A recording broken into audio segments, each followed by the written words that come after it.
Clínica Sircovisión del Dr. Jerónimo Lajara patrocina este programa.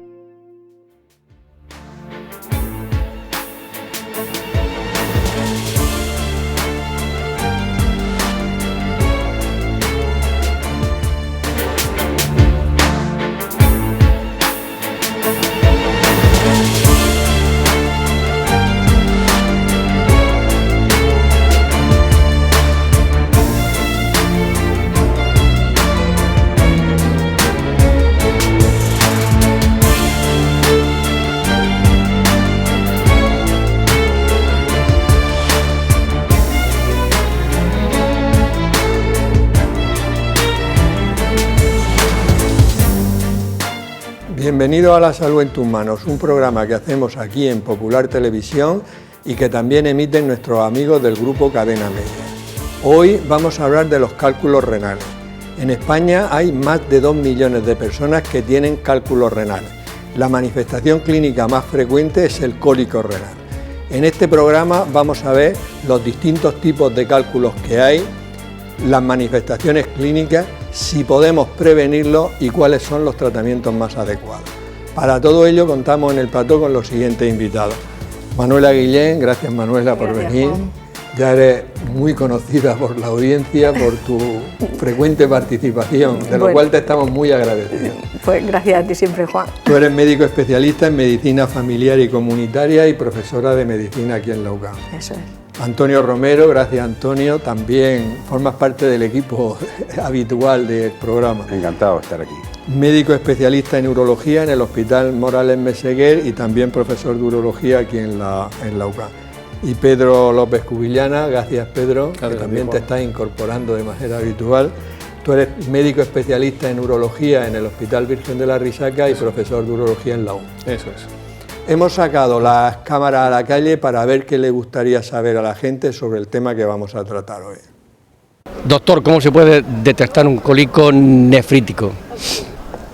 ¿Se puede operar? Doctor, ¿qué es la litroticia? ¿Es difícil recuperarse de la operación? ¿Cuál es el tratamiento del cólico? ¿Quedan secuelas del cólico? ¿Cómo puedo detectar la litrotricia? ¿Cuál es el tratamiento de la litrotricia? Estas preguntas las vamos a ir respondiendo a lo largo del programa. Manuela, muchas personas dicen, tengo un cálculo en el riñón. ¿Qué es exactamente un cálculo y qué tipos de cálculos hay? Porque hay distintas variedades. Sí, eso es. Vamos a ver, un cálculo es lo que la misma palabra dice, es una piedra, cálculo es piedra, y se produce por el acúmulo de sustancias en el propio riñón. Se van acumulando progresivamente hasta que forman el cálculo. Dependiendo de la sustancia mineral que se esté acumulando, pues hay un tipo de cálculo u otro. Si lo que se acumula es el calcio, pues tendremos cálculos de oxalato cálcico, por ejemplo, que son los más frecuentes de todo, de fosfato cálcico o combinados. Si lo que se acumula es el ácido úrico, pues tendremos cálculos de ácido úrico. Cuando los cálculos se producen, por ejemplo, por infecciones de repetición, entonces serán cálculos de amonio, serán cálculos de estrubita. Si, por ejemplo, hay enfermedades genéticas, entonces se acumulan otras sustancias como santina, cistina, y todo eso forman cálculos de este tipo. E incluso los fármacos, algunos fármacos, también pueden generar cálculos, como por ejemplo las sulfamidas o el aciclovir que se utiliza para el herpes, pues pueden favorecer, o sea, aparecer, o sea, precipitan de alguna manera y, o sea, forman el acúmulo y generan también el cálculo. Eso es un poco la clasificación atendiendo a la sustancia, pero bueno, luego hay otra clasificación que se suele utilizar que atendiendo a cómo se ven en la radiografía simple, que son los radioopacos, los que se pueden ver en la radiografía, fundamentalmente lo que llevan es calcio, y luego los radiolúcidos, que esos pues obviamente no llevan calcio y no los podemos ver, por ejemplo, los de ácido úrico. O sea que lo que dice la gente, tengo una piedra en el riñón y un cálculo, esta vez coincide totalmente, que es la definición perfecta. Es la definición, sí, cálculo, bueno, a lo mejor ahora después lo explicáis lo que es la palabra cálculo. Cálculo, muy bien. De los cálculos que ha dicho Manuela, los más frecuentes, ¿cuáles son? Y sobre todo nos interesa, Antonio, que nos explique bien, si se sabe, por qué se producen los cálculos renales. Pues es una pregunta difícil porque ya ha dicho Manuela, el de oxalato cálcico es el más frecuente. Influye mucho la alimentación también en esto, ¿no? Entonces, ¿cómo se forma un cálculo? Los cálculos se producen, cuando hablamos de cálculo, hablamos de piedra, y los urólogos hablamos de litiasis. Lo digo porque algunas veces a lo mejor se nos va a escapar a Pedro y a mí la palabra litiasis. Litiasis, cálculo y piedra, estamos hablando de lo mismo. Lógicamente la palabra cálculo y piedra pues es más entendible por la audiencia, ¿no? Entonces, los cálculos, la litiasis, se forman en el riñón, se forman arriba, en el riñón. El aparato urinario está formado por un riñón, un uréter, que es el conducto que une el riñón con la vejiga, y ese es el trayecto que tiene que hacer el cálculo, la litiasis, para poder o no llegar a la vejiga y poder ser expulsado, que eso sería el éxito estupendo de cualquier cálculo, ¿no? Entonces, se forman en el riñón. Se van acumulando, como bien ha dicho Manuela, se van acumulando sales de calcio o de otras sustancias y se van, lo que nosotros decimos, precipitando, es decir, van formando lo que es un algo mayor, ¿no? Si es algo muy pequeño, si es una litiasis muy pequeña, pues puede ser expulsada perfectamente, ¿no? Con la diuresis, con bebiendo agua, que luego hablaremos, etcétera. Pero si no sale de inicio, pues se va acumulando ahí con los factores de riesgo que se van teniendo hasta que se forma pues un cálculo, una piedra más grande, y ahí es donde ya viene el problema. Entonces, la formación se hace a base de sales minerales muy pequeñas porque hay un factor de riesgo siempre, o casi siempre, que va precipitando esa formación hasta que se hace una piedra más grande, y ahí es donde ya surge el problema fundamental, ¿no? Que va a depender mucho del tamaño, el que se pueda solucionar. Efectivamente, o el que dé más, efectivamente. Hay muchos pacientes que dicen, estoy eliminando arenilla. Bueno, la arenilla para los urólogos es algo que le damos una trascendencia limitada, ¿no? Lo que nos interesa realmente es cuando se forma una verdadera piedra, un cálculo. Pero sí que es verdad que muchos pacientes orinan arenilla, sí, o sea, claro, y la notan como arenilla. Efectivamente, así es, y así lo cuentan. Ahora veremos lo que hay que hacer esos pacientes para que no se les llegue a formar el cálculo. Exacto. Y Pedro, hablábamos de las manifestaciones clínicas de los cálculos renales, muchas veces el cólico, ¿qué es un cólico nefrítico? El cólico surge cuando el cálculo formado en el riñón, como ha comentado Antonio, pues decide seguir la vía natural de la orina, es decir, llegar del riñón por la pelvis renal hacia el uréter. Y ahí viene el problema, porque el uréter tiene un tamaño limitado, de 2 milímetros, y con frecuencia las piedras mayores pues pueden producir una obstrucción, y esa obstrucción hace que la orina no circule bien, y por encima de ese punto de obstrucción el uréter se dilata y empieza con el dolor que siempre se ha descrito para los hombres parecido a un parto. Es cierto, que será verdad o no, las mujeres tendrán que comentarlo. Las mujeres con cólico nefrítico podrán decir que es peor. Y en principio el cólico es ese, un dolor súbito entre el riñón, entre las costillas y la pelvis, que muchas veces irradia hacia adelante, hacia el bajo vientre, incluso en los hombres hacia el testículo, y es un dolor invalidante que no tiene una postura antiálgica, es decir, no hay una postura en la que pues yo me acuesto de lado, me acuesto boca arriba, me levanto y se me quita el dolor, no tiene alivio, El dolor es un dolor cólico, no es continuo, puede haber momentos en los que está mejor y empeoramiento, que habitualmente calma con analgésicos, ¿no? Se puede acompañar también de sudoración, de estreñimiento, dolor abdominal, náuseas. Lo característico es el dolor. Sí, yo me acuerdo cuando estudiábamos medicina que decían cólico nefrítico, cólico frenético, y cólico hepático, cólico apático. O sea, el que tiene un cólico hepático de la bilis se quedaba como quieto, y lo que tú dices, en el nefrítico están moviéndose porque no hay una postura esa antiálgica. No hay consuelo, ¿no? No hay consuelo. Vamos a ver, Manuela, ¿todas las personas que tienen cálculos renales van a tener cólicos nefríticos? Porque esto es un tema muy importante. Si uno tiene una piedra y la tiene ahí y no baja por el uréter, ¿cómo va eso? Justo, si es que casi me estás dando la contestación y un poco al hilo de lo que ha comentado Pedro. Quiero decir, el cólico nefrítico es cuando la piedra se mueve. Si yo tengo un cálculo muy grande que no se mueve y se queda en el sitio, pues me puede producir un dolor, a lo mejor sordo, lumbar, pero un cólico nefrítico no me lo produce. El cálculo tiene que desplazarse para producir el cólico nefrítico, que es un poco pues lo que justo acaba de comentar Pedro. De hecho, por ejemplo, se puede producir un cólico nefrítico que no sea por una piedra. Por ejemplo, un coágulo podría tener el mismo efecto, algo que pasa por la vía o la obstruye y si hay una dilatación previa y demás, podría producirlo. Por lo tanto, no necesariamente tienen que ir de la mano, aunque si el cálculo tiene el tamaño adecuado para intentar bajar, pues sí que lo producirá. Ya. Es un poco cuestión de tamaño. Es una cosa cuestión de tamaño. O sea que a veces, pregunto, en una radiografía a lo mejor se puede ver que esa persona tenga cálculo en el riñón y le dice, oye, y has tenido cólicos nefríticos, y que diga no, y puede decir que no lo haya tenido, no lo haya tenido sí. en su vida, ¿no? Sí, sí. Lo que pasa es que luego a ellos habrá que estudiarlo. Claro, ya claro, veremos. eso es que no se ve.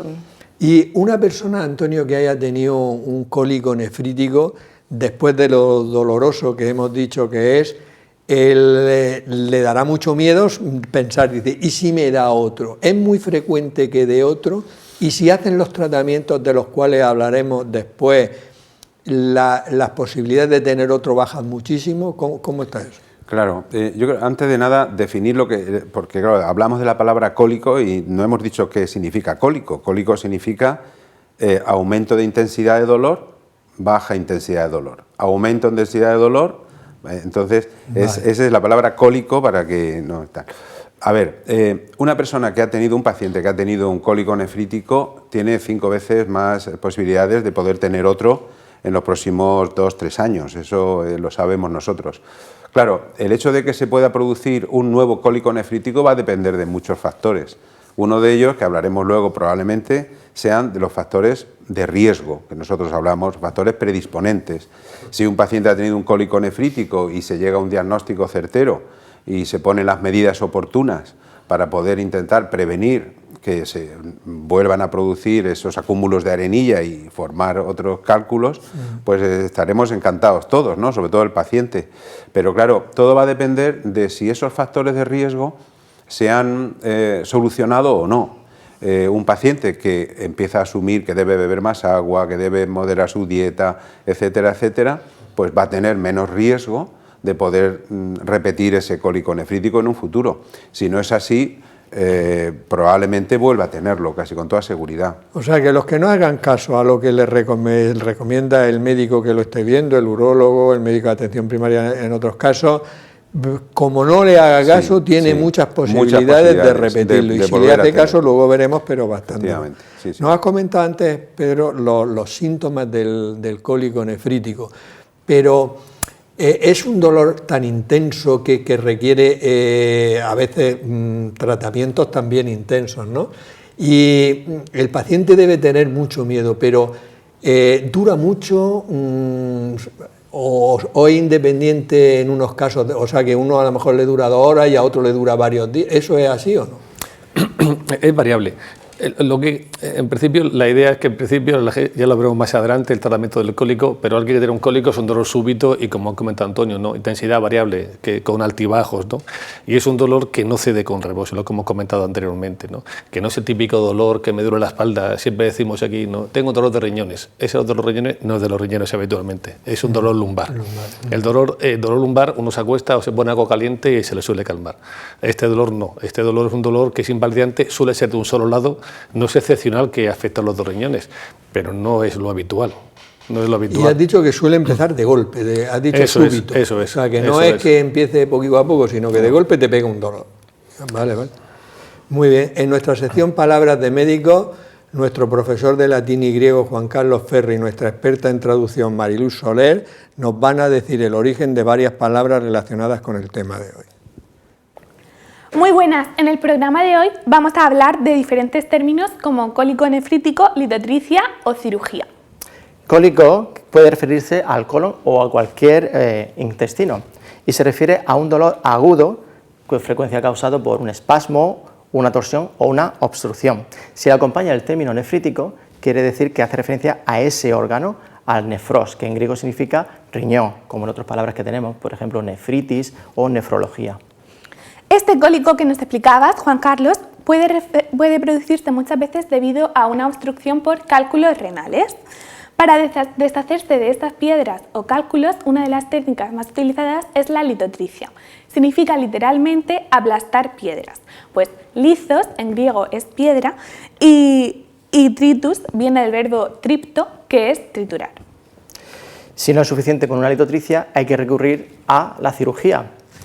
La palabra cirugía viene de heiros, mano en griego, más ergon, que es trabajar con las manos, porque el cirujano trabajaba con la mano. Heir se transcribirá con el sonido K, keiros, de donde tenemos nosotros las palabras como quiromancia, adivinación por las manos, quiropráctico, el que trabaja con las manos, y también quirófano, palabras de médicos. Bueno, ya sabemos un poco más sobre el origen de estas palabras. Manuela, vamos a imaginarnos que en tu consulta de atención primaria llega un paciente con síntomas, que ha explicado Pedro, compatible totalmente con un cólico nefrítico. ¿Cuál es la exploración, la evaluación inicial que tú le haces? Lo que haríamos inicialmente. Bueno, precisamente voy a aprovechar para aclarar una conversación que hemos tenido. Antonio, antes de empezar, me decía él, ¿realmente el cólico nefrítico llega a la consulta de atención primaria? Claro, si es en horario que está abierto el centro de salud, lo normal es que el paciente, como lo que inicialmente tiene es dolor, quiere ir a que le calmen el dolor y va a lo inmediato que es el médico de atención primaria, y si no, pues va a la puerta de urgencia, que lo sigue atendiendo el médico de atención primaria, pero en la puerta de urgencia, pero no todos los cólicos van. Entonces, ¿qué es lo que hago? La consulta es diferente de lo que podría hacer en la puerta. Obviamente el paciente con un cólico nefrítico, pues como han dicho Pedro y Antonio, lo vemos entrar, quiere decir que no es un paciente está nervioso, tiene una inquietud, le puede ofrecer que se siente, no quiere sentarse, porque no tiene calma. Entonces eso es muy importante, porque nos está diciendo algo, sobre todo si ya lo conocemos, nos está diciendo que es probable que esté teniendo otro cólico nefrítico. ¿Por qué? Porque conocemos su historia clínica, pero en cualquier caso es muy importante y no hay que dejarlo atrás nunca en atención primaria, es rehistoriar.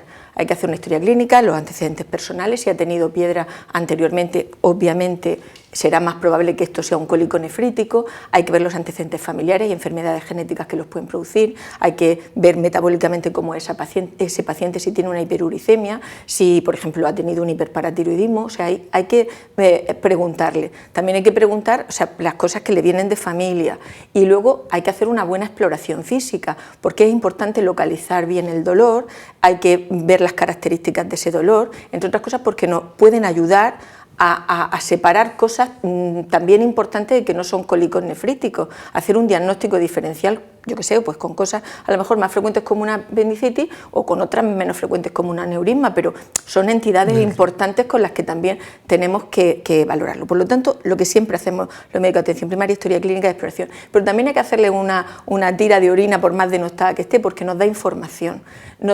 Primero, que si hay una infección concomitante nos lo va a decir, y si por ejemplo tiene hematuria, nos va a poner mucho, microhematuria no siempre hay, pero si tiene una exploración física y una clínica compatible, encima tiene microhematuria, pues casi que lo tenemos blanco y en botella, va a ser un cólico nefrítico, entonces se lo debemos hacer. Pero la tira de orina también nos puede dar un pH bajo, que puede coincidir con las personas que además tienen hiperuricemia y ser más compatible con un cálculo de ácido úrico, es decir, que nos da información. Esto es lo que nosotros podemos hacer de entrada cuando evaluamos. La evaluación inicial. Si estamos en la puerta de urgencias del hospital, obviamente hay que hacer un poquito más. Se debe hacer una bioquímica, se debe hacer una radiografía, porque si tenemos es un cálculo radiopaco y lo pillamos, pues ya sabemos directamente cuál es la causa. Si el paciente está muy deteriorado, tenemos dudas diagnósticas, en la puerta a lo mejor ya se puede hacer la ecografía, pero bueno, son pruebas de imagen que además el médico de atención primaria también las puede hacer si en el seguimiento, pero en un momento posterior. Inicialmente la evaluación clínica es la más importante. Y si está en la consulta, hacer la tira de orina, a ver qué está pasando ahí, diría yo. Y ya lo otro, pues si está en la puerta de urgencia, también tiene otro. Sí, pero que llega un paciente que entra por la puerta que sospechas por las características que has dicho que tiene un cólico nefrítico, pero que no vale ya está cólico nefrítico, sino para luego no llevarnos sorpresas, que luego hablaremos del diagnóstico diferencial, que podamos confundir cosas. O sea, que como siempre insistimos siempre en el programa, hay que rehistoriar y siempre hay que tener las orejas tiesas, porque si damos por hecho, como ha tenido cólico nefrítico, ya es otro cólico nefrítico, a lo mejor nos columpiamos. Y como siempre decimos, esto en 7 minutos. hay que bueno, estar muy en 7 con suerte. En 7 con suerte. Vamos a ver, Antonio, tú como urólogo, vamos a imaginar que te llega un paciente que te cuenta que ha tenido un cólico nefrítico y trae su informe donde lo ha tenido, pero no ha expulsado cálculo y no ha expulsado arenilla. Pero, ¿qué exploraciones deberíamos de hacer entonces en ese paciente que ya no está en la fase aguda del cólico nefrítico, pero que lo ha tenido y no ha expulsado nada? ¿Qué se hace con ese paciente? Bueno, pues hay que buscar la causa y hay que intentar saber dónde está, cómo es y qué características tiene. Nosotros los urólogos nos apoyamos mucho en la exploración física fundamentalmente, como ha dicho Manuela, eso es fundamental. La historia clínica fundamental, siempre. Como decía el doctor Marañón, la silla es el mejor elemento diagnóstico que tiene un médico. El problema es que en la silla no hay mucho tiempo para sentarse, pero bueno, eso es así. Entonces tenemos que buscar dónde está ese cálculo, esa litiasis.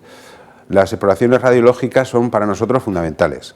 Básicamente una radiografía simple que nos da datos de si es radiopaco o no, o se ve o no se ve. La ecografía también nos ayuda muchísimo para ver si el riñón está dilatado o no, porque cuando un cálculo obstruye una vía urinaria se produce un remanso de orina por detrás, con lo cual pues se produce una dilatación, es un dato muy característico. Y luego la prueba básica y fundamental es el escáner, el TAC. Un TAC que es sin contraste habitualmente, de inicio, donde ahí ya sí nos dice dónde está el cálculo, qué tamaño tiene, dónde está alojado o situado, si está provocando algún tipo de alteración añadida, etcétera, etcétera. Ya con vistas a un tratamiento, claro. Cuando hacemos todas esas exploraciones es porque ya estamos pensando en cómo vamos a tratar a ese paciente si no hay de momento ninguna complicación añadida, ¿no? O sea que el TAC para nosotros es fundamental, porque primero, porque hay muchos cálculos que no se ven en la radiografía simple. Segundo, porque la ecografía nos da datos indirectos muchas veces. Cuando el cálculo está en el riñón, la eco lo ve perfectamente, pero cuando el cálculo está en el trayecto del uréter, donde ya ha salido del riñón, ahí la ecografía tiene mucha limitación, con lo cual la única prueba diagnóstica que realmente nos dice dónde está situado es el escáner, es el TAC. Porque mucha gente, lo habéis dicho varias veces, pero mucha gente piensa que los cálculos en una radiografía simple, que son radiopagos, que se ven siempre, pero hay muchísimos, no siempre se ven. Muchos que no siempre se ven. No se ven. O sea, para un estudio ya serio para actuar después sobre eso, el TAC... El escáner, el TAC, es una pieza clave. Bueno, vamos a imaginar, Pedro, una persona que ha tenido un cólico nefrítico, pero en este caso sí ha expulsado el cálculo. ¿El cálculo se debe de analizar siempre? Eso sería una pregunta. Y otra, que me imagino que sí, es si, aunque haya expulsado el cálculo, ¿habría que hacer las mismas exploraciones que ha comentado Antonio o no? Un hombre o una mujer que ha expulsado un cálculo es una persona feliz y ha expulsado el cálculo. Tan feliz como una madre cuando da luz. No tanto, pero en fin, el dolor no es algo demasiado aconsejable. Y una vez que acaba la pregunta es, bueno, ¿y ahora qué? Pues sí, el ahora qué, pues pasa primero por saber si en mi futuro tendré más piedras o no las tendré, si voy a padecer otra vez lo que he padecido ahora. Un dato importante es analizar las piedras, ¿no? Porque hay cierto tipo de composiciones que podemos incluso prevenirlo, ¿no? Como los de ácido úrico, y podría ser importante. Y luego hay ciertos pacientes que tienen propensión a formar más piedras de lo habitual, ¿no? Lo que ha comentado Antonio, 5 veces más frecuente que una persona con un cálculo tenga otro que la población normal. Ya es de riesgo, pero además riesgos encima ya tiene ciertas enfermedades como ha comentado Manuela, hiperparatiroidismo, sarcoidosis, problemas de mala absorción. También aprovechamos para hacer un estudio del aparato urinario, si hay algún tipo de malformación o dificultad, alguna estrechez que favorezca la formación de nuevos cálculos, y que el problema no es que el riñón forme cálculos, es que hay una estrechez que favorece formar la formación de cálculos y que habría que solucionar. Entonces hay cierto tipo de cálculos que habría que prevenir, y también cierto tipo de problemas que habría que buscar por si el cálculo no es tanto una casualidad de un momento dado, de falta de toma de líquidos, de mala dieta, sino que es un problema más profundo, que tendríamos que buscar un problema a otro nivel, ¿no? Y eso sabes tú también mucho, lógicamente, ¿no? Porque sí, entonces lo que está claro es que si una persona echa un cálculo, que no lo tire, que lo lleve porque hay que analizarlo, y luego que hay que hacer un estudio completo para ver por qué ha formado ese cálculo, ¿no? Efectivamente. Y ese estudio completo lleva todo lo que has dicho. Pero en primaria, por ejemplo, Manuela, en una persona que haya tenido un cólico nefrítico, que tú lo conoces, que ha llegado desde primaria, antes de derivar al urólogo, por ejemplo, o los deriváis todos, o hacéis vosotros un estudio, digamos, incluyendo, no sé si es posible, el TAC o todo eso. A ver, hay una variabilidad en lo que cada área de la región de Murcia, que es donde estamos, puede pedir. Yo estoy en un área privilegiada, que es el área de la risaca, y yo puedo pedir cualquier cosa. Quiero decir que yo si quiero pedir un TAC puedo pedirlo, pero yo quiero romper una lanza en favor de la ecografía, porque nosotros inmediatamente después de un cólico nefrítico, si no hemos derivado, que después si quieres hablamos de las derivaciones cuando tú lo estimes oportuno, pues siempre le pedimos una ecografía. La ecografía es una prueba que, no voy a decir ha desbancado la radiografía, porque la radiografía en un primer momento tiene una información buena, o sea, quiero decir, hemos dicho antes, si el cálculo radiopaco y lo veo, pues, y también para el diagnóstico diferencial, pero sí que para el diagnóstico de la litiasis tiene importancia en la atención primaria, y más ahora que se está introduciendo los ecógrafos, se están introduciendo en la práctica habitual ahí en el centro de salud.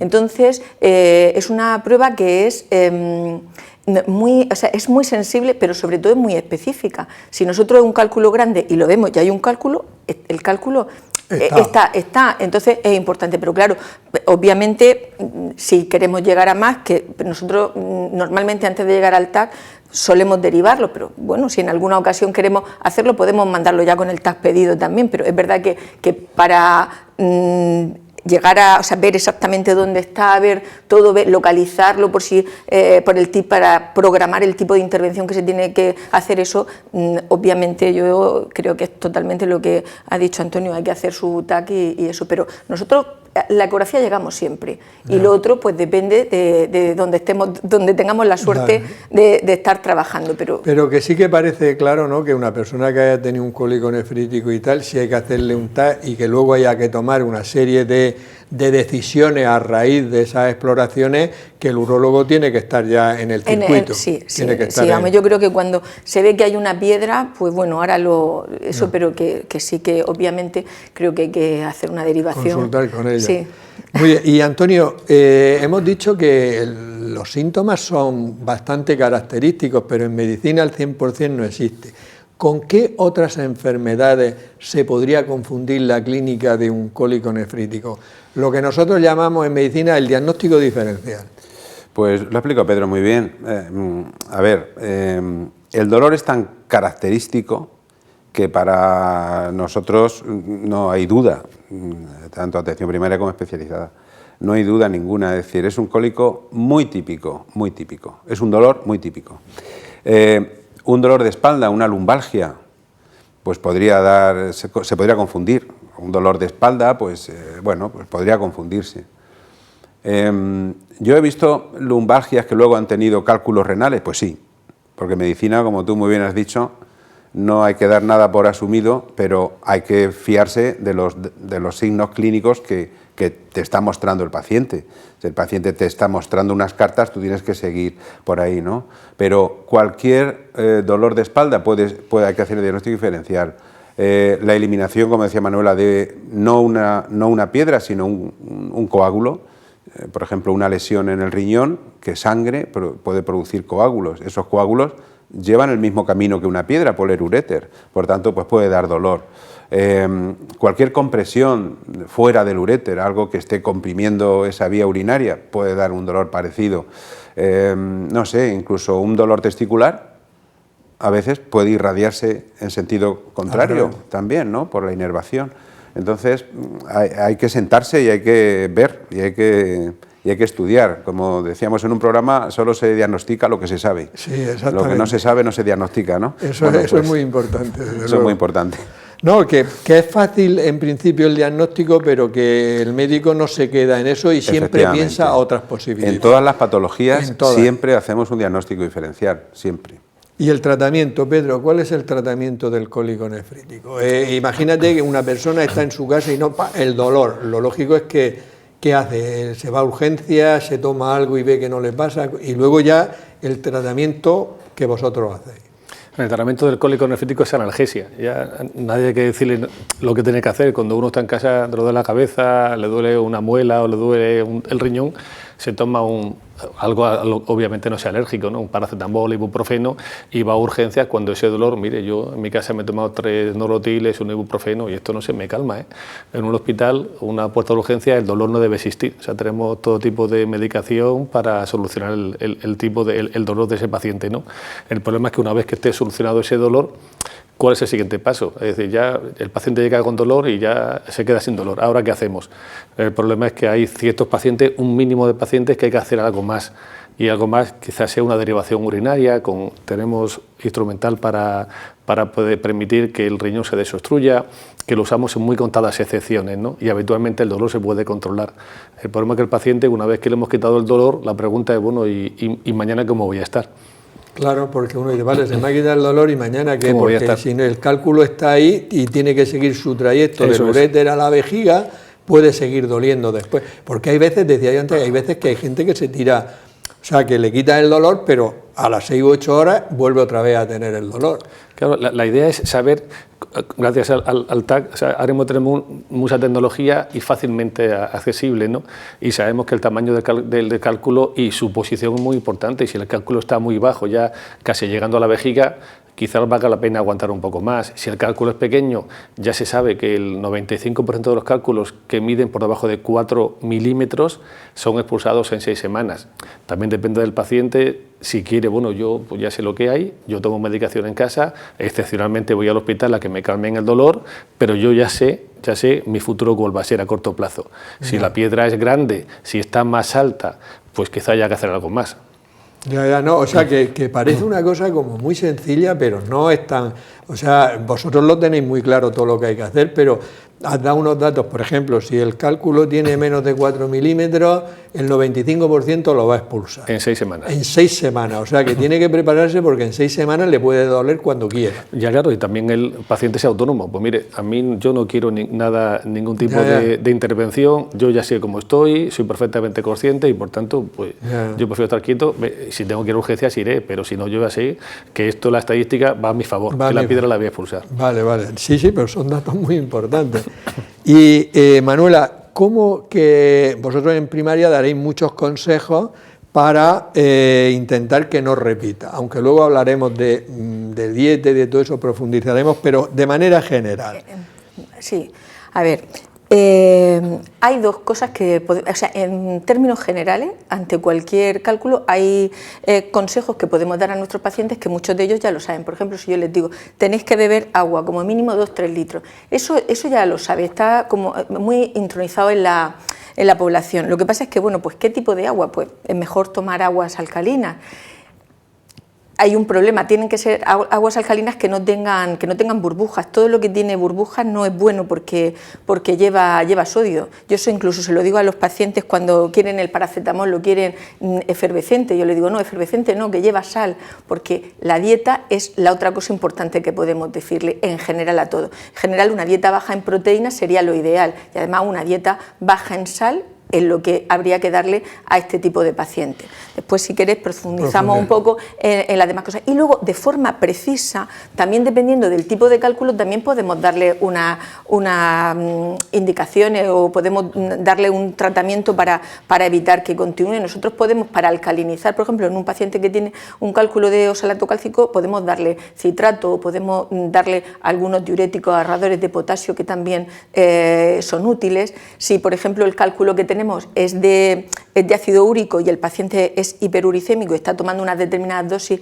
de alopurinol, que sería, digamos, el tratamiento pues para prevenir esto, podemos aumentarle las dosis, hasta 300 miligramos al día podríamos dárselo. Si, por ejemplo, el paciente ha tenido infecciones urinarias de repetición y ese es el origen de sus cálculos, podemos hacer tratamiento profiláctico con antibióticos. Quiere decirse que sí que tenemos otras cosas más concretas. Yo separaría lo general de lo particular, porque lo general se lo podemos decir a los pacientes y lo pueden hacer todos. Ahora, las cosas en particular que se las recomiende el médico, porque luego van eligiendo cosas que no son adecuadas. Antonio, y el cólico nefrítico tiene unas características claras y tal, y el dolor es muy importante, pero hay gente que es muy resistente al dolor y a veces pues aguantan o se toman, como ha dicho Pedro, un calmante y tal. Pero ¿habría algún síntoma de alarma con el cual el paciente no puede jugar y no decir esperarse en la casa, sino salir corriendo porque la cosa puede ser grave? Efectivamente. Eso además es un tema muy sensible para cualquier médico, pero para los urólogos muy sensible porque tenemos que hacer una actuación muy inmediata. Un cálculo que está en el urétero, en el riñón, puede motivar no solo dolor, sino que además puede motivar infección de la orina. Esa infección puede pasar, lo digo así para que se me entienda bien, a la sangre y producir lo que se llama bacteriemia. Y si eso va a más, puede producir algo mucho más grave todavía, que es una septicemia, es decir, una situación muy grave. No se trata de alarmar, se trata de tener conocimiento y tener información para que quien nos escuche pues sepa qué actuación tiene que hacer y cuándo hay que ponerse en peligro, ¿no? La fiebre en un cólico nefrítico es un dato de alarma. Vale. Y siempre hay que ir a un centro hospitalario, sin duda, sin duda. ¿Por qué? Porque hay que tomar una actuación inmediata, no urgentísima, pero sí inmediata. Y es, decía Pedro antes muy bien, derivar esa vía urinaria, es decir, desobstruir de alguna forma la obstrucción que está provocando ese cálculo. ¿Cómo? Pues tenemos medios, como son catéteres, todo el mundo, mucha gente a lo mejor que no está viendo ha oído hablar del doble J. Sí. Doble J es un material que es un catéter que está multiperforado y entonces se coloca a través de la vejiga con un aparato que se llama endoscopio, un cistoscopio, y se asciende hasta el riñón, de tal forma que la orina ya pasa libremente desde el riñón hasta la vejiga. Ya hemos salvado ese obstáculo del cálculo, el cálculo está ahí, pero la orina infectada está saliendo. Por tanto, hemos resuelto un problema grave. Hay muchos pacientes que incluso ingresan directamente en la UCI por un cuadro así y luego pues nos avisan. O sea, el punto clave es la fiebre. Cólico nefrítico con fiebre, actuación inmediata y tiene que ir a urgencias sin lugar a duda. Una de las preguntas que nos han hecho, Pedro, es la famosa litotricia. ¿Qué es la litotricia? Si hay de distintos tipos y mucha gente le llama la bañera. ¿Por qué? O si es genérico eso. ¿Qué es la litotricia? La litotricia, en principio, lo que ha comentado el profesor anteriormente, ¿no? Es romper piedras, destruir piedras. Ahora se llama litotricia a la litotricia extracorpórea por ondas de choque, que es pues una máquina, bueno, digamos que parecida a un ecógrafo, pero en vez de usar ondas para diagnosticar, usa ondas para romper la piedra. Inicialmente necesitaba el apoyo de líquido para que la onda pudiese llegar bien hacia el riñón. Ya no es necesaria. Por eso le llamaban la bañera. Eso ¿no? Es, porque era en una bañera, exactamente. Vale. Ya no es necesario. Ya no es necesario. Y entonces, esos serían los tipos de litotricia que... Esa litotricia extracorpórea, independientemente del mecanismo que genere esa onda, ¿no? Esa onda de choque. Realmente, cuando usamos nosotros quirófano y entramos y vemos el cálculo y lo rompemos, también hacemos litotricia in situ, rompemos la piedra con un láser, pero no extracorpórea. Esa litotricia se asemeja, digamos, se ha asumido que es la extracorpórea, la que no hay que operar. Manuela, como esto me lo ha... porque ¿cuándo había que llevar a urgencia? Si hay fiebre y eso, ¿quieres decir algo más? No, a ver, me parece que Antonio lo ha expresado. La fiebre, cuando hay sospecha vemos al paciente deteriorado y creemos que puede tener sepsis, pero hay otros casos, por ejemplo, que si nosotros conocemos a nuestro paciente y solo tiene un riñón, por ejemplo, nosotros debemos derivarlo porque un cólico nefrítico está poniendo en riesgo la función de ese único riñón que tiene. Entonces, a lo mejor eso es otro motivo para mandar urgencia. O, por ejemplo, si hemos puesto el tratamiento en el centro de salud y no responde al tratamiento y el paciente si hay con el dolor, ahí también nosotros lo derivamos, o si tenemos una duda diagnóstica razonable, también debemos derivarlo. O sea, que un poco lo que has dicho, y añadiría eso, y luego pues al urólogo nosotros, yo creo que siempre que veamos que un paciente pues que tiene litiasis recidivantes, que todo eso, que se sospecha que hay una estasia, quiero decir que hay un sufrimiento, una hidronefrosis, una dilatación del riñón, son motivos para derivar al urólogo, y yo creo que nosotros pues que derivamos bien Bien, están contentos, estáis contentos yo mutuamente. Creo que sí, Por supuesto que sí. Vamos a ver, ¿cuándo está indicada la litotricia y si al paciente se le seda o no? Sí, Primero la indicación. Bueno, a ver, el objetivo siempre es romper la piedra y solucionar el problema, ese es el objetivo. Como ha dicho Pedro muy bien, hay varios métodos. Uno es extracorpóreo, es decir, mediante la litotricia extracorpórea, y hay otros mecanismos que se llaman endourológicos, o sea, a través del aparato, utilizando la vía urinaria natural del aparato urinario, ¿no? Bueno, ¿cuándo hacer una y cuándo hacer otra?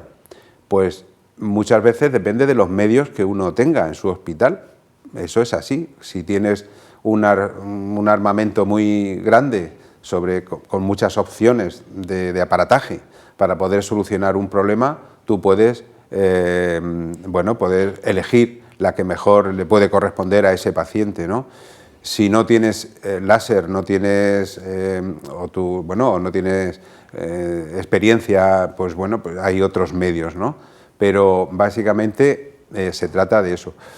También del tamaño de la cálculo. Los cálculos que se llaman coraliformes, que son cálculos que parecen coral, porque tienen muchas puntas, muchas ramas, ¿no? Y tal, pues esos a veces hay que hacer varias actuaciones, no solo la litotricia extracorpórea, sino también a través de la piel, se llama percutánea. Meter un aparato a través de la piel, llegar al riñón y con un láser o con otros mecanismos que sirven para romper piedras, romper esa piedra. Es decir, que a veces hay que combinar, o romper una piedra con litotricia y luego tener que sacar los fragmentos a través del conducto urinario con un aparato, ¿no? Que es un tema que parece sencillo, pero es complicado. No, es atacar a veces por varios frentes, ¿no? Iba a decir enemigo, bueno, la piedra en este caso sería el enemigo, ¿no? Pero bueno, sería atacar por varios frentes. El objetivo es romper la piedra y quitarle ese problema al paciente, claro. ¿Se seda a los pacientes? Sí, tanto en la litotricia extracorpórea como en... Sí, habitualmente, yo conozco que sí, siempre se seda. Es una sedación muy suave, básicamente porque el paciente tiene que estar quieto. Porque claro, las ondas hay que dirigirlas hacia un punto en concreto donde está el cálculo, y entonces pues el paciente tiene que estar quieto, porque si se mueve pues el tiro va a otro sitio, que no pasaría gran cosa, pero no es lo que se debe hacer, ¿no? Entonces se seda básicamente por eso, más que por el dolor en sí, que puede ser un poco molesto, pero básicamente porque el paciente esté estabilizado, esté estable, y te haría una sedación muy suave. Cuando preparaba el programa y todo eso con vuestras preguntas y tal, lo veía como una cosa muy sencilla, pero veo que no es nada sencillo. Vamos, es que está muy claro lo que vosotros sabéis, y como dices, que hay que tener muchas herramientas, porque el que tiene solo martillo solo da martillazo. Evidentemente, ¿no? Claro. Y estáis, o sea, la región de Murcia está bien preparada en cuanto a todas estas técnicas. Yo qué te voy a decir, yo creo que Murcia tiene unos profesionales en urología excelentes, y unos hospitales con una capacidad de actuación muy buena y con un armamento muy bueno. Tenemos armamento para romper las piedras y quitarlas. Totalmente. Eso es lo que nos... Y formación continua, porque esto es un no parar. Es decir, van saliendo tecnologías nuevas, hay que seguir formándose, hay que seguir ganando experiencia, pero afortunadamente yo creo, modestamente, que en Murcia hay unos profesionales excelentes en los hospitales. Sí, lo de la formación en medicina siempre se ha dicho, y los que somos clínicos tenemos que seguir formándonos continuamente, pero está claro que los quirúrgicos es un mundo un poco aparte, porque es que la tecnología... el avance en las tecnologías es impresionante. Entonces os estáis todo el día, y lo que dices, porque nosotros es más fácil, nosotros estudiárnoslo, pero vosotros es que tenéis que estudiarlo y practicarlo. Claro. Por eso hay muchos centros de referencia que son buenos, y que es bueno que sea así, centros que se han especializado pues en laparoscopia. Pedro, por ejemplo, un profesional que tiene muchísima experiencia en laparoscopia, o en robótica, y son centros muchas veces de referencia porque tratan muchos pacientes de esa patología, y eso es muy bueno para el paciente, y para el profesional que adquiere experiencia también en ello, ¿no? ¿Qué complicaciones se pueden presentar, Pedro, con la litotricia extracorpórea? Pues la idea es que, claro, primero que la indicación sea correcta, ¿no? Que el tamaño de la piedra y la indicación sea adecuada, ¿no? Pero es que no hay nada que sea inocuo. No hay nada que sea inocuo. Y la litotricia tiene de fantástico que yo voy andando al hospital, me rompen la piedra y salgo andando del hospital. Esa es la gran ventaja. La desventaja es pues, que tiene ciertos problemas, ¿no? Hay hasta un 5% de pacientes en los que la piedra, al destruirla, hay que eliminarla. Y esa eliminación, al final, forma una obstrucción. Rompemos la piedra en fragmentos más pequeños, pero esos fragmentos que quizás estén en el riñón, al bajar por ureter, obstruyen. Entonces hay que... Hoy pues ya se valorará si esa piedra es expulsable, nos esperamos un poquito, vemos si la expulsa, o si hay que, como comenta Antonio, si hay que actuar sobre esa piedra para romperla, y se ha hecho litotricia y luego hay que hacer ureteroscopia. Eso pasa en 5 de cada 100. Hay un 2% de infecciones y hay un 1% de hemorragias, de sangrados, porque estamos un tratamiento activo sobre un órgano noble como el riñón que está muy irrigado. Vale, sí, realmente insisto que yo lo veo bastante, que lo tenéis claro lo que hay que hacer, pero que es complejo el tema, bastante complejo. De los vídeos que hacemos para nuestro portal de salud, lasaludentusmanos.ucam.edu, y dentro de la sección me lo compro, me lo como, no me lo compro, no me lo como, hoy vamos a hablar de las natillas Danet. Danet, ¿me las compro y me las como o no me las compro y no me las como? Yo desde luego no me las compro y no me las como. A ver, dime por qué. Bueno, vamos a ver los ingredientes. Ahí escondidos. En los ingredientes, como siempre escondidos y con letra pequeña. Leche pasteurizada, ¿vale? Azúcar, galleta 5%, lleva aquí anotado de qué está hecha la galleta, con aceite de palma, jarabe de glucosa y fructosa, harina de trigo, etcétera. Luego lleva suero de leche en polvo, gasificante, almidón modificado, goma de guar, canela en polvo, en pequeñas cantidades. O sea, un alimento con muchos componentes, por tanto un alimento ultra procesado. Sí. Vamos a ver las calorías que tiene cada tarrina. Cada tarrina de estas tiene 120 gramos. Vale. Entonces, por ejemplo, en calorías tiene 146, vale, una tarrina. No son muchas. Grasas tiene 4,1, de las cuales saturadas 2,4. Es decir, más de la mitad de las grasas son saturadas. Y luego de hidratos de carbono tiene 23,6 la tarrina, de los cuales azúcares son 17,6, o sea, casi 3/4 partes más o menos son azúcares. Por tanto, luego proteínas tiene 3,6 gramos y muy poquita sal.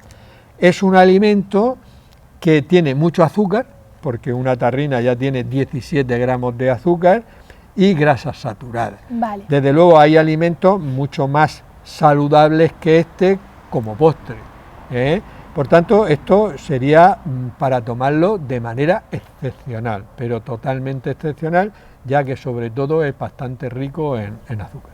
Vale, muchas gracias. Bueno, pues ya sabemos un poco más sobre las natillas Danet, que realmente no es una buena merienda, que muchas veces los padres pues se la dan a los niños como merienda y no es una buena merienda. Entonces, como ahí en el vídeo se dice, de manera excepcional... No, es que, hombre, a los niños les gusta, pero claro, es que algunos hasta se comen 2 y ya se han comido 34 gramos de azúcar más la grasa. O sea que, como decían ahí en el vídeo, de manera excepcional. ¿No? Vamos a ver, Manuela, el seguimiento que realizáis los médicos de familia a las personas con cálculos renales, ¿cuál es? Bueno, lo voy a intentar brevemente porque en realidad cuando un paciente tiene cálculo ha tenido un cólico nefrítico y tiene cálculos renales, eso ya se queda en nuestra historia y para siempre el paciente nos lo recuerda y considera siempre que hay que tenerlo en cuenta, y es verdad así. Pero hay cosas, por ejemplo, que creo que es 3 cosillas que me gustaría decir. Nosotros el control de los cálculos de ácido úrico lo hacemos con la bioquímica, le hacemos analítica y hacemos el seguimiento de los cálculos de ácido úrico así. Cuando nosotros, por ejemplo, damos alcalinizantes para los cálculos de oxalato cálcico, por ejemplo, que son los más frecuentes, bien sea el citrato o la hidroclorotiazida, como hemos dicho antes, sube el potasio. Entonces nosotros a los 3-4 meses tenemos que acordarnos y pedirle un control de potasio, no sea que estemos perjudicando a esa persona de otra manera.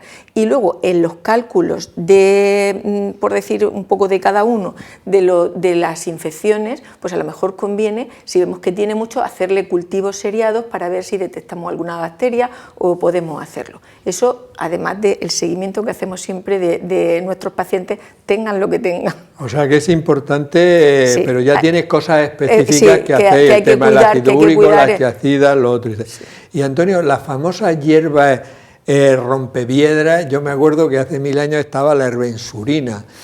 ¿Son efectivas, no son efectivas? Pues a nosotros nos gusta mucho recurrir a la evidencia científica. Es una palabra muy grandilocuente, ¿verdad? Evidencia científica. Pero luego nos damos cuenta que los pacientes realmente hacen lo que mejor pueden hacer y se aferran pues a lo que tienen a mano y en lo que alguien pues a lo mejor le ha comentado, ¿no?, de que va bien. A ver, no hay ninguna evidencia científica de que las hierbas, llámense como se llamen, pues tengan un nivel científico alto para poder resolver estos problemas. Pero bueno, mal no vienen, pues mal no vienen. El paciente se hidrata, el paciente bebe líquido con esas infusiones, no le van a hacer daño y algunas tienen algún propósito diurético, pueden venir bien.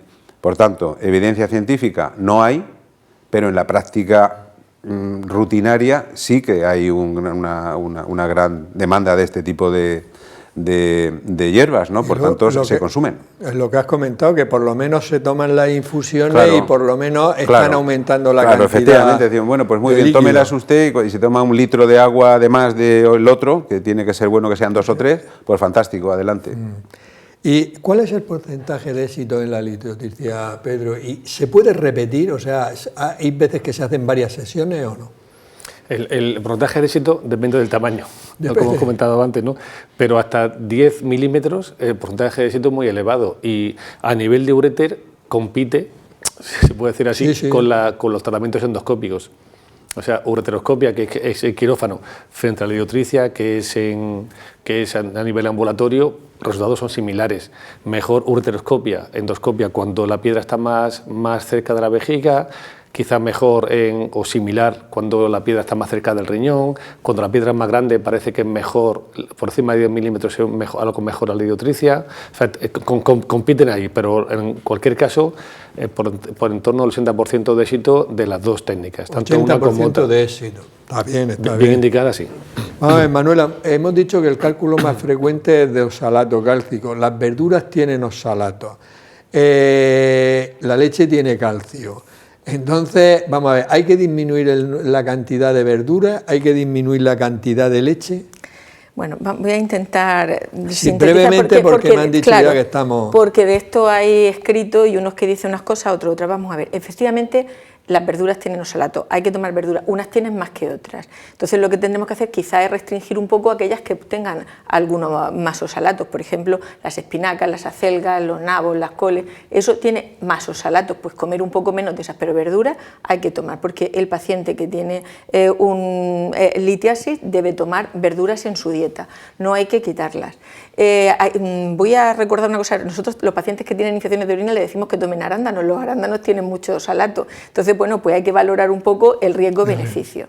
Eso en cuanto, luego me has preguntado por el calcio, ¿no? Sí. Bueno, el calcio ahí, vamos a ver una cosa, si nosotros damos un suplemento de calcio, obviamente no va a sentar mal, no va a sentar bien porque los cálculos son de calcio, ¿no? Llevan calcio, pero si nosotros suprimimos totalmente el calcio de la dieta es malo también, porque a nivel intestinal el calcio lo que hace es facilitar la excreción de oxalatos.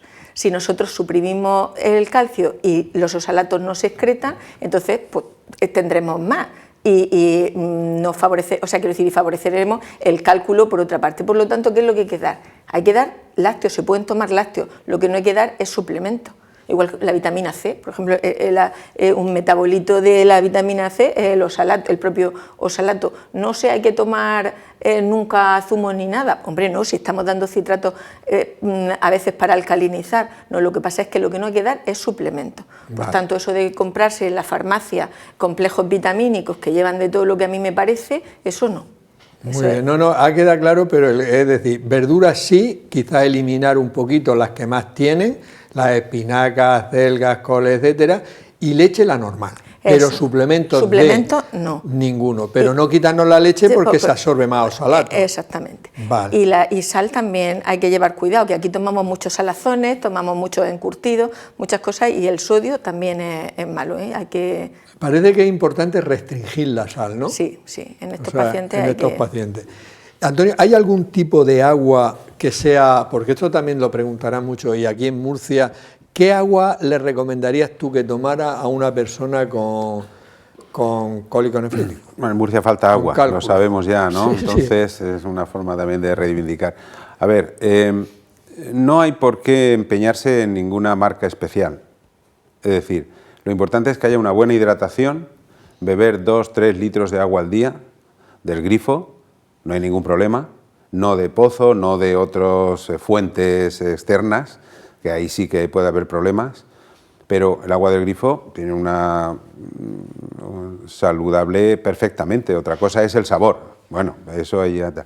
Entonces, no es necesario una marca especial. Es verdad que para algunos tipos de cálculos, algún tipo de agua puede ser más beneficiosa, efectivamente, puede serlo. Por ejemplo, los cálculos de ácido úrico, pues se recomiendan aguas alcalinas. Pues no voy a decir marcas, pero bueno, alcalinas, ¿no? Bueno, es una forma de decirlo, pero no hay que volverse loco en este sentido, es decir, estar muy bien hidratado, beber 2-3 litros de agua al día, y si es del grifo, pues no pasa nada, otra cosa es el sabor, pero no empeñarse en ninguna marca especial porque eso realmente no tiene ningún sentido. Y a lo mejor fijarse en algunas que tienen mucho sodio, algunas aguas sí que tienen... Efectivamente, algunas de hecho están recomendadas como muy saludables y sin embargo pues tienen un alto contenido en sodio, que es lo que estamos intentando eliminar de las dietas para prevenir estas cosas, ¿no? Efectivamente. Muy bien, vamos a ver, Pedro, muy brevemente, ¿qué es la nefrolitotomía percutánea?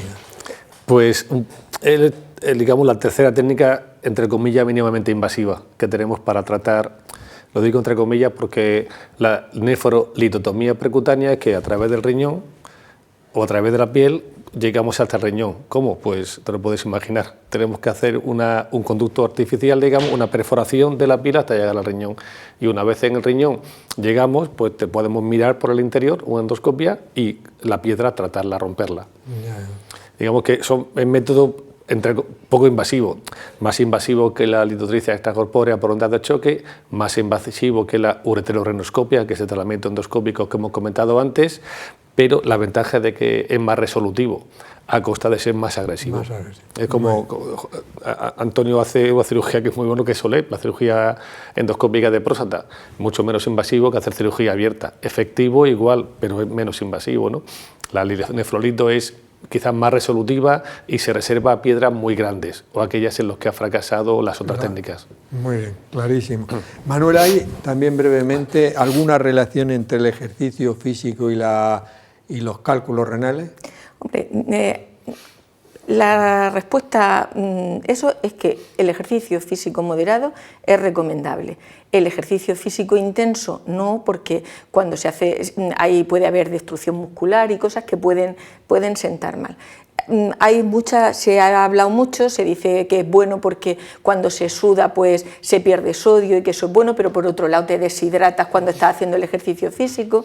Entonces, ¿qué es lo que hay que hacer? Ejercicio físico e hidratarse. Quiero decir que suplir esas pérdidas de líquidos que uno tiene con ello. Incluso hay quien dice que es bueno porque puedes romper las piedras con movimientos, pero esos serían ejercicios intensos y no. Yo creo que lo recomendable es un ejercicio físico moderado e hidratarse después de hacerlo. Esa sería mi recomendación. Y a la vez que lo va haciéndolo, si es largo de tiempo, ¿no? Exactamente. Porque si nos fijamos solo en la sed, vamos un poco tarde, ¿no? Bueno, todavía me quedaban algunas preguntas, pero creo que el tema ha quedado bastante aclarado, incluso con las técnicas más modernas de tratamiento. Pero un último mensaje, Pedro, que tú quieras dar a las personas que tengan cálculos. Bueno, que tengan cálculos, pues nada en especial. Ya hemos comentado un poco los tipos de cálculos que tenemos hoy por hoy, un gran arsenal terapéutico, que hoy por hoy hemos avanzado mucho más en las técnicas para tratar que las técnicas para prevenir, porque pese a todo lo como beber agua, parece ser que hoy por hoy lo fundamental, ciertos cálculos como los de ácido úrico con tratamiento alcalinizante con citrato potásico, podemos no solamente prevenir la aparición, sino piedras ya formadas, podemos incluso disolverlas, pero para el resto estamos limitados, salvo algunos casos como en tu caso, ¿no? Que un hiperparatiroidismo que podamos tratar porque ha sido la causa y quitando las paratiroides evitamos ya formación de piedras más adelante y otros problemas, ¿no? Realmente el gran avance ha sido en el tratamiento con técnicas cada vez mejores, menos invasivas e igual de resolutivas que las clásicas. Muy bien, Manuela, un mensaje a tus pacientes. Pues a mí, salúdalos si quieres. Muy buena. Un mensaje, y es que una vez más, quiero decir, la prevención se puede hacer mejorando los estilos de vida, comiendo bien, haciendo ejercicio físico moderado, es decir, haciendo las cosas bien se puede conseguir mucho. Y luego, no hemos hablado de la obesidad, pero también haciendo dieta también podemos mejorar y prevenir en estos pacientes. Entonces, yo me quedo con la bondad de la dieta y los estilos de vida para este tipo de enfermedad. Y Antonio, ¿qué nos depara el futuro? El futuro es la tecnología probablemente y la prevención. Yo creo que la prevención es lo más importante, lo han dicho mis compañeros perfectamente. Estamos en una región privilegiada, tenemos una dieta muy variada, solo nos falta el agua. Y lo digo en el doble sentido, porque los pacientes beben poca agua en general, entonces creo que deben beber más agua. Pero lo han dicho ellos muy bien, llevar una vida sana, acabamos todos los programas igual. Hablando de que vida sana, no nos hacen caso, pero bien, nosotros vamos a nosotros los primeros, ejercicio y tal, y luego pues intentar ser feliz dentro de lo que uno pueda, porque yo creo que la felicidad da salud. Entonces, hacer la vida agradable a los demás. Creo que eso es la mejor forma de terminar la consulta. Me parece muy bien. Bueno, creo que realmente el programa ha sido muy interesante y muy práctico para la gente que, bueno, puede tomar medidas para por lo menos intentar evitar algunos cólicos nefríticos, ¿no? Algunos cálculos renales. Por mi parte nada más, recordaros que en nuestro portal de salud, lasaludenttusmanos.ucam.edu, podéis encontrar información sobre hábitos de vida saludable y prevención de muchas enfermedades. Despedirnos hasta la próxima semana en un nuevo programa de La Salud en tus manos. Y como dice Antonio, que seáis muy felices.